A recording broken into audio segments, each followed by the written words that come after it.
Hello and welcome to this lesson where we have an introduction to working with arrays in Excel VBA. Now, an array is a variable that can store more than one element of data. So all the variables we covered earlier in this course can only handle one element of data, and you're encouraged to specify its data type, such as being a string, long or byte or boolean. Now, a variable can handle any data type, and it stores multiple elements, many elements. It is a faster and more efficient way of storing data than to have to reference data stored within the cells of a worksheet within your VBA code. Arrays can be very large. They can have multiple dimensions, and each dimension consisting of many elements. So we'll see like a slightly bigger example in another video, but it can be very large, and you can think of an array as a table of related data, if that helps. But let's get stuck straight into this, and I've got a module already open within this this spreadsheet, this project. Just going to kick up a start of a procedure, and we'll begin by looking at how you declare an array. So I'm going to say sub array introduction. Okay, let's look at declaring an array. So just like the variables earlier in the course, this would happen at the top of the procedure or the top of the module, depending on scope. And if I'm pointing at the top of the procedure here, I would declare it with the keyword of dim, followed by its name, and I'm going to call this one fruit. But then we would have a pair of parentheses, and in that parentheses you would put how many elements you're planning to store in this array. So when taking this approach, this is known as a fixed array, because we know how many elements it stores. In a later video, we'll look at dynamic arrays, where the number of elements it stores may change. So we may have to track that, the upper and lower limits of it. Here we know, so for example, if I type in 3 and put a closing bracket, and I would be encouraged to go on and specify a data type. Sorry. Very common to see people put variant as the data type for an array, so that we know it can handle any type of data. But just like variables we mentioned earlier, we can be specific, and if I'm putting fruit names in here, I know that that would be a string data type. Now the number 3, where I've said it contains 3 elements, really what I've said there is I've said 4, because arrays are 0 based. So by putting 3, we've got the one that's at the index of 0, we've got index 1, index 2, index 3. And I've put like the kind of upper limit in there. So really I've mentioned us having 4 elements. So that array is declared. Let's have a look at how we can populate that array now with items of fruit. So we can put fruit, and in an opening parentheses, notice it prompts us for it here with this question mark. It asks us for index number. I can say 0, closing bracket, equals, and I'll supply the name of a fruit within them speech marks because it is string. And what I'm going to do is I'm then just going to copy that, and I'm going to put 3 more in because that is the size of this fixed array.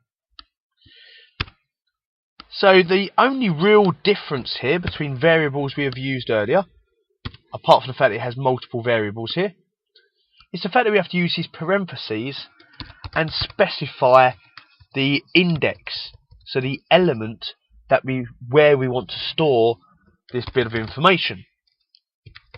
So let's have a look at this in action. So there we go. Now let's say I wanted to press my F8 key to step through this procedure and have my locals window open at the bottom. so we can see what happens.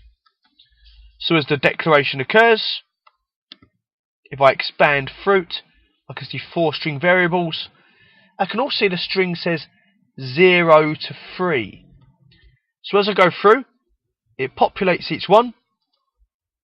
And you can see what I was saying by when you type 3, that's the upper boundary. So really we mean 4. So arrays are 0 based. You can change that base. You can ask them to be 1 based. Some people can do that. I'm not planning on talking about that in that specific way, but that is possible. But by default, they are 0 based, and this is one way that we can declare that variable, that array, and then we can assign values to it. We can populate it with items. Okay, let me reset that, and I'm going to delete that code. And what we're going to look at doing is we're going to declare another array, but this time we're going to declare it in a slightly different way. And rather than populate it within our code by typing strings, I'm going to populate it with the items on this worksheet. So on our worksheet, we have from A1 to A12 the 12 months of the year. So we can use a fixed array for this, because in this example, we know there are 12. There will be 12 items. I need an array because there's more than one item, but I do know that there will be 12. Okay, so we're going to put dim. I'm going to call it month names, because it sounds like a decent name for that. And in parentheses, this time, I'm going to write 1 to 12. The numbers can be whatever you want. Believe it or not, you can put like 0 to 2 or 3 to 6 or whatever. But this is a very common way of declaring arrays. It's a very good way, because what we're going to do is create a loop to populate that array, and also to populate maybe the cells of a worksheet. And to do this within loops, we know that loops, start from number 1. And if we want to reference the cells on a sheet, the first row is number 1, the first column is number 1. So it would help if our arrays also started with 1. The fact that they are 0 based makes it awkward. By declaring it in this way, the index values, the name of the elements, will be 1 to 12. So if I put a close and bracket and say that it's as string, I have declared a array with 12 elements, beginning for number 1 and ending with 12, called month names.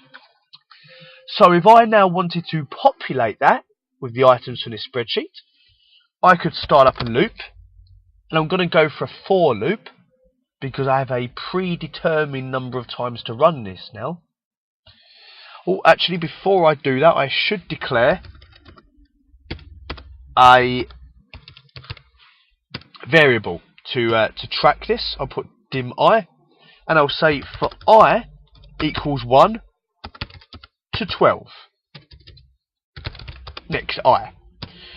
So we haven't done for loops, I don't think, for a while in this course. Quite a few sections. But we spoke about them earlier. And I believe, hopefully I mentioned earlier in the video, that one good use of them is to loop through arrays. So they're good at looping through collections and arrays. They run a predetermined number of times. So for I equals 1 to 12. And then what we're going to do is we're going to say month names. Got to spell that right. Month. Oh my lord. Month names. Here we go. I. So I meaning 1, because it's the start of the loop, and 1 being the first element of our array. The first element equals, and I'm going to say cells I, row I, also row 1, comma 1, it's in column A, this stuff, dot value. Next I. So now I've got my locals window at the bottom. If I F8 through this one, it declares that array, and we can see it's a string 1 to 12 this time. 12 strings are created, 12 elements. And then as I loop through, we can see, so if I scroll up, we can see it build up as it loops through the different cells of the sheet. So we can populate the array with the different elements from our sheet. Okay, again, so now this is a one-dimensional fixed array. Let's reset that, and I'm going to build a few more bits into it. Because our overall goal here, and I might get rid of this locals window now that we've seen that a couple of times working, is that after populating this array, we would like to use it to insert 12 sheets, so the number of sheets in the array, and give them the name of these months. So, just an example, something to do to show that after populating an array, actually using it to populate the cells on a sheet, or in this case, to populate the names of sheets. Right, so back into our module. And the first thing I'm going to declare is I'm going to declare two more variables. Because what I want to do is put these sheets at the end of the current sheets. So I'm going to put one, which I'm going to call SHT as worksheet, object variable, a worksheet variable, and we're going to have another one called sheets number, which is going to be how many sheets there are, and I'll put that as an integer, because it will be a number, and it's not going to be as big as a long, but it might, in strange occurrences, be bigger than byte. And the first thing I'm going to do here is find out how many sheets there are. Sheets number equals worksheets. Well, actually, I should change it to sheets just in case there's a chart sheet in there. Sheets.count. So I love the amount of recap we get on these courses. So we cover topics, and then they kind of pop back, and we see them again and again. It's great for development. Okay, so we've got these variables. I've found out how many sheets there are, and we've populated the array with the items from the worksheet. Now we want to create sheets and use the items in that array to name them. So I'm going to say for I equals 1 to 12, because we're going to be using the array and there's 12 elements. Next I, that would reset I to 1 as well when that begins, because it goes I equals 1. And now we're going to build that up. And the first thing we need to do is create the sheet. Now I'm using an object variable for this, SHT. And when we use an object variable, what's the word we use at the start of it? We use set. Set SHT equals. So I'm going to create a worksheet and assign it to that object variable. Set SHT equals worksheets dot add, and then I'm going to specify to do it after. So I'm going to specify a position. Otherwise, if we just insert these and don't specify these, they'll actually end up back to front. The first month will be December, and the last one will be January. Just because the behaviour it uses when you insert sheets, it'll always appear like one before the end, one before the last one. That's just something you get to notice if you're not familiar with that already. Now, you've probably inserted sheets a million times before, but you don't maybe pay that much attention to detail as to its behaviour in that way. Okay, we're going to put worksheets. Now I'm going to put sheets number. So I'm going to say add a worksheet, put it after whatever the last sheet is, and assign it to the variable SHT. So I can refer to this new sheet as SHT from now on. So that we can say sht.name, the name of this new sheet, equals month names I. Use the first element from our array. Use that as its name. And then I'm going to say sheets number equals sheets number plus 1. Now, we could have just counted how many again. It's very easy to do. It's just that little line there.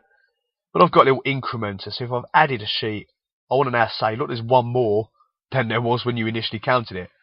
Go back round, do the business, add one more, go back round, and so on. Okay, so that should be that.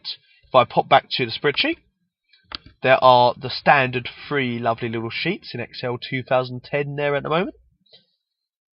And let's go back to here, and we're going to hit our run button to play this procedure. And there we go, I can see it on the Project Explorer immediately. But if I go into the spreadsheet, we'll see it better. And here we are. We've got a standard 3 sheets. Sheet 1 with the month names on. Then we've got January, February, March, April, May, June, July, August, September, October, November, December. 12 new sheets named using the items from our array. Okay, the last thing I was going to mention on this video is that you can erase arrays. That sounds quite awkward saying them one off the other. Erase arrays. So you can remove its contents. We simply do that by saying the words erase and then the name of that array. This is kind of recommended best practice. To be honest, I don't see it used that much, but I've always been encouraged to use it myself.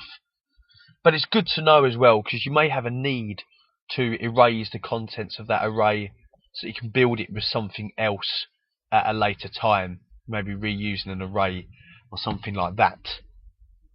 So we simply use the word arrays, it's gone blue, it's a keyword, and then month names. This was our introduction to arrays, seeing a one-dimensional fixed array, a couple of different ways of declaring it, and a couple of different ways of populating it, and then using it in a sort of meaningful context. In the next videos, we're going to look at one that uses more than one dimension, a two-dimensional one, and we also need to cover using dynamic arrays. You're not always going to know how many elements you're going to need it to contain.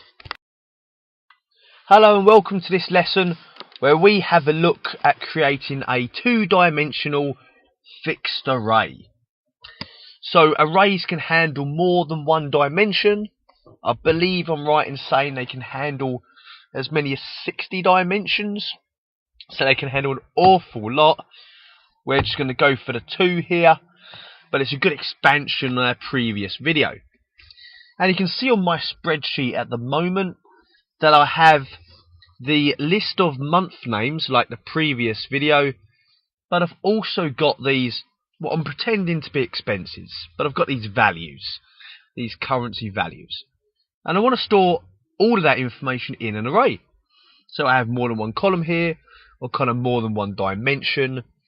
Each dimension having multiple elements to use their terms.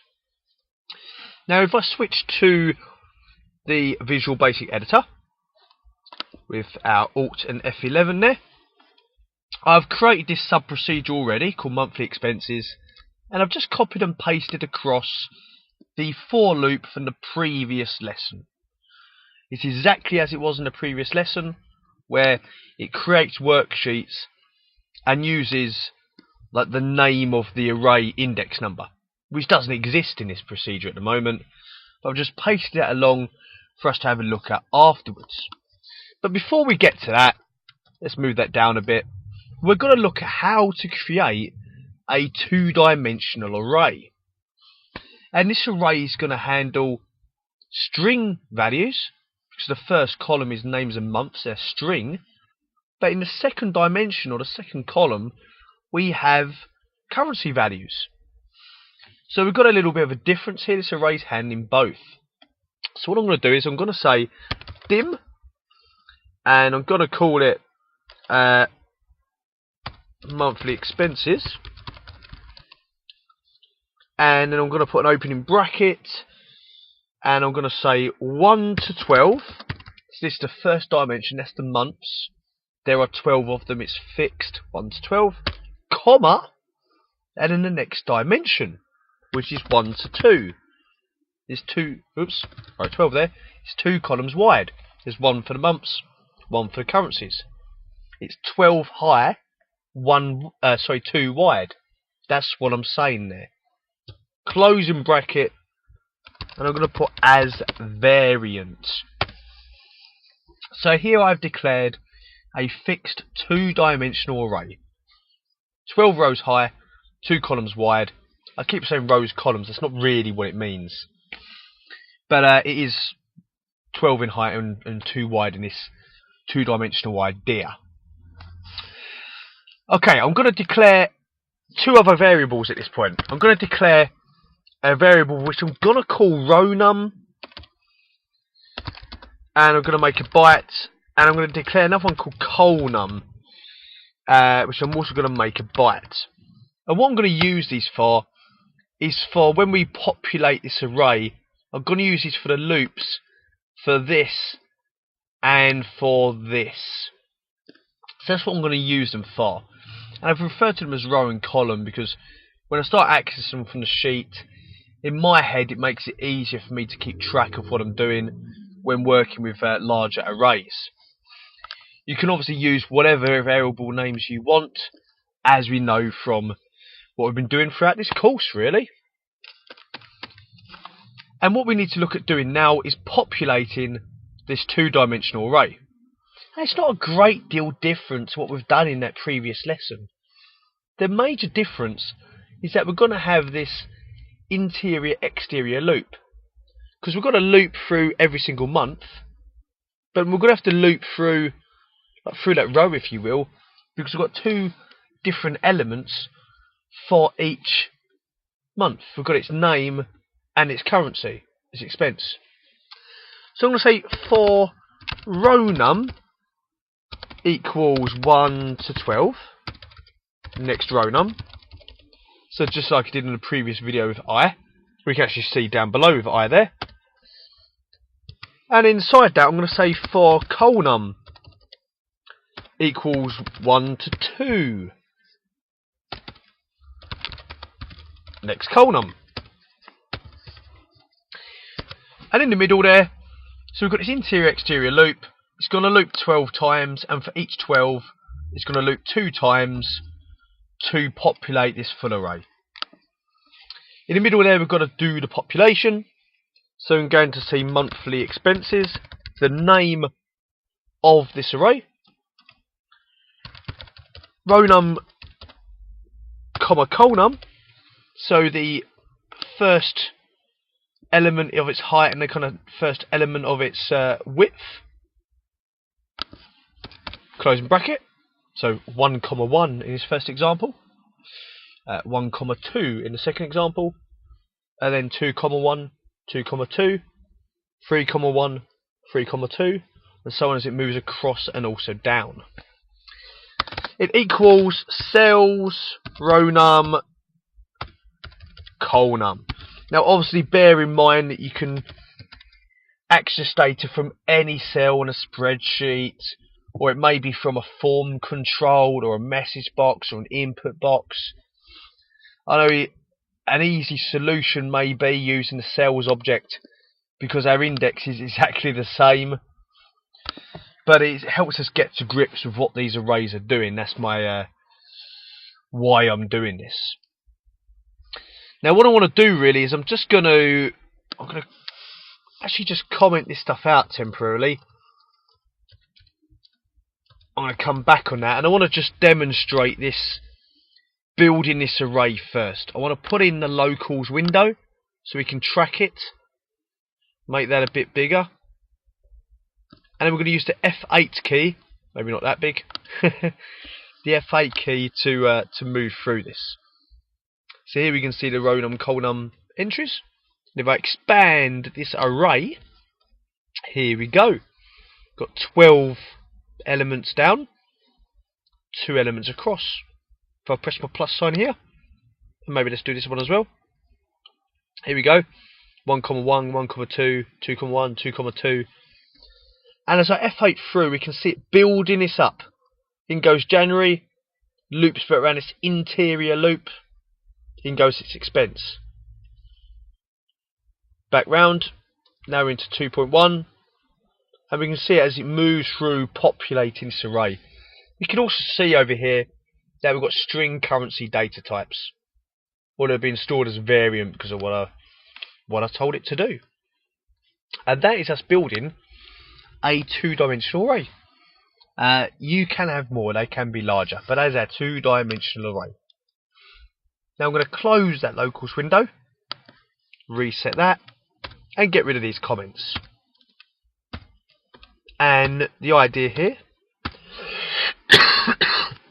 is we're going to use that two-dimensional array and populate data on the spreadsheet.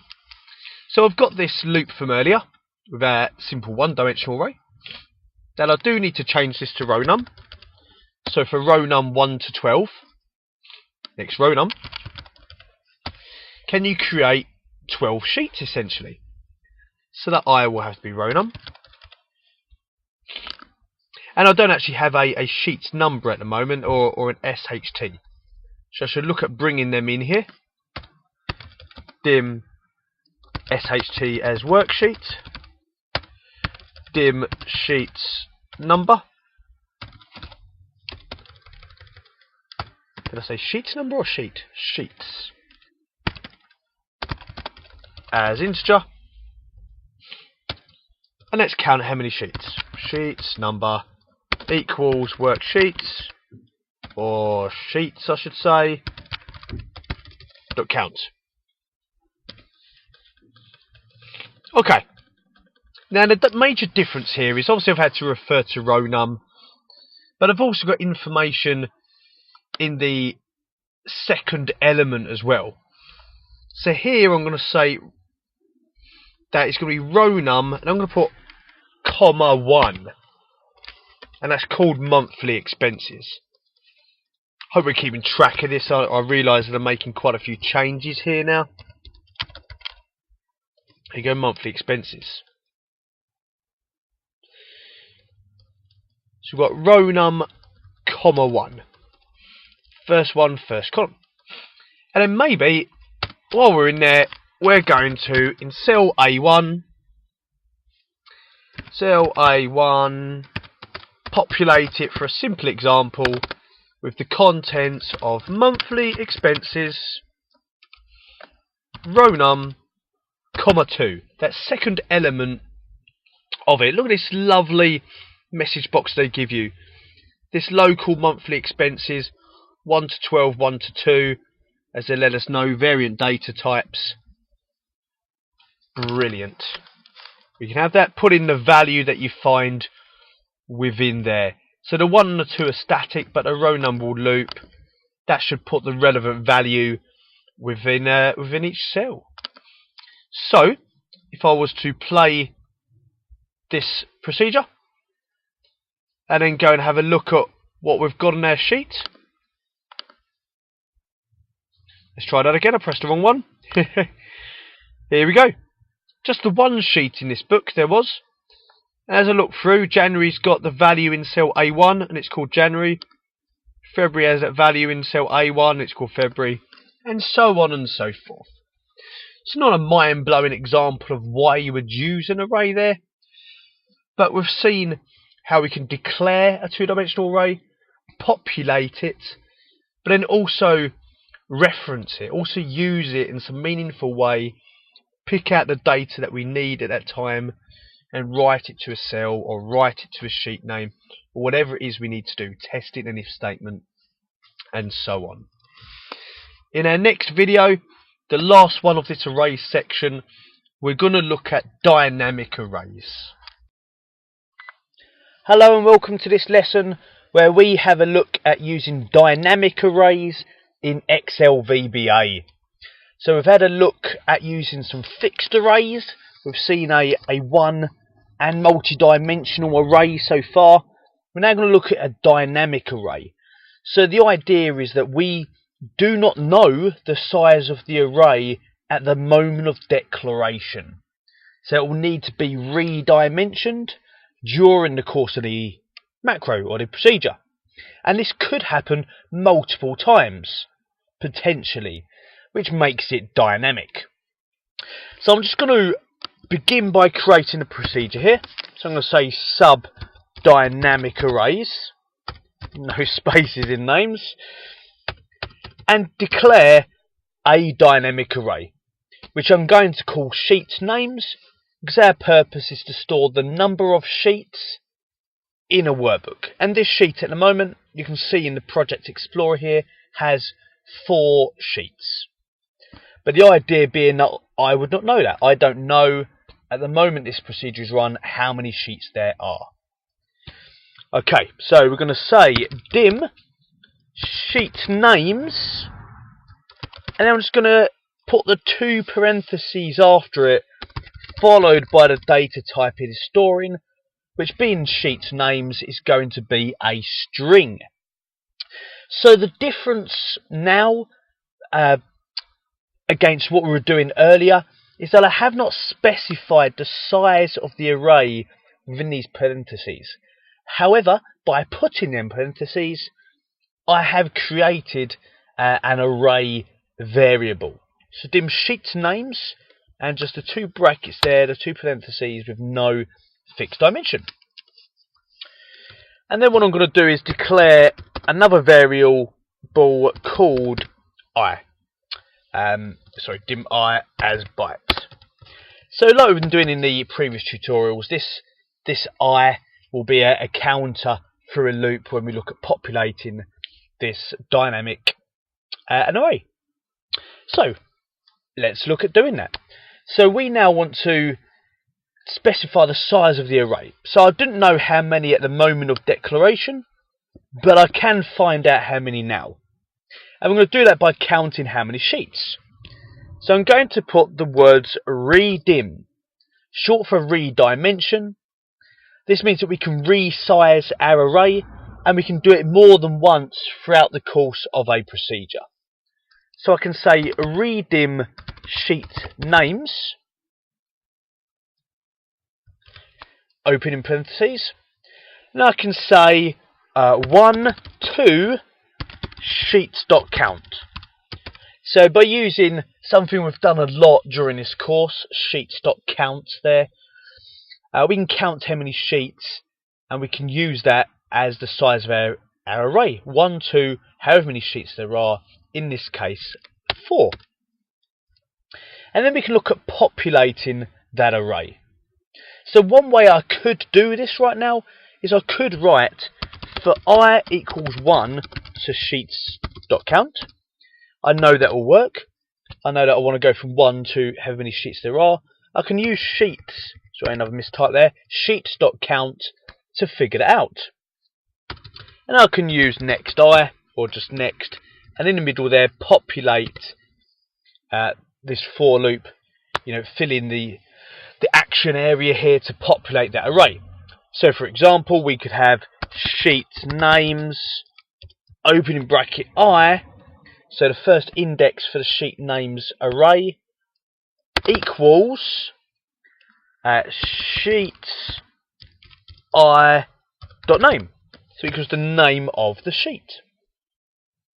So let's have a look at what we've got so far. I've got this locals window open at the bottom, ready to go here, which I might actually make a little bit larger, because you might get a bit short on space down there. And we're going to step through this procedure and watch what happens. So as we step through, the declaration of sheet names is made, a string, and then it gets redimensioned. And we can see here it's got 1 to 4 in the locals window for the size of that string array. And if I expand it, we've got 4 empty strings ready. Then it can enter this for loop and build up the string. So it populates it with the 4 sheet names, and we are done. So I've created a dynamic array. I don't know the size at the point of declaration, but we then resized it or redimensioned it using the names of the sheets. Now as we can see in the locals window, this is working fantastic. But I should mention, although there's nothing wrong with this for loop, that it's definitely worth a mention of 2 functions called L-bound and U-bound when working with arrays, and especially when working with dynamic arrays. So L-bound is the lower limit. It's the lower limit of your array, and U-bound is the upper limit of your array. So without knowing its size, we can specify the bottom as L-bound and the top as U-bound. as opposed to me saying 1, because I may not necessarily know that, and sheets.count, because that may not be as accessible depending what you're using the array for. So, just to change my for loop here, I could say for I equals, and then say L bound sheet names. So the lower limit of sheet names to U bound sheet names. So it's just a simple change, which as mentioned is not necessary in this case, because I've already demonstrated it working. But this will work on the lower and upper limits of our array, and it's great because we don't necessarily need to know or access in difficult ways what the size of that may be. We're accessing Excel or the object model's knowledge of that already. And then it will go ahead and do its job. So if I loop through this again, the declaration, here we go, we've got 1 to 4, and if I expand that, the loop will continue to work. But using the L bound and U bound functions, which are really, really useful when working with dynamic arrays. Okay, so this looks like it's working fantastic, and that is a dynamic array.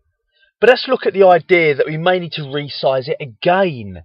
Maybe the size of the array is going to change, so we're going to need to redimension again. So after this, I'm going to put sheets.add.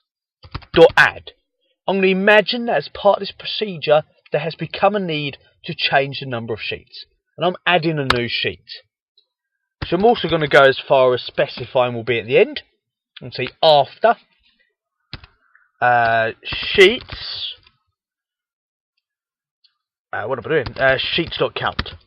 So I want to put this at the end. So I'm going to specify that it gets put after however many sheets there currently are.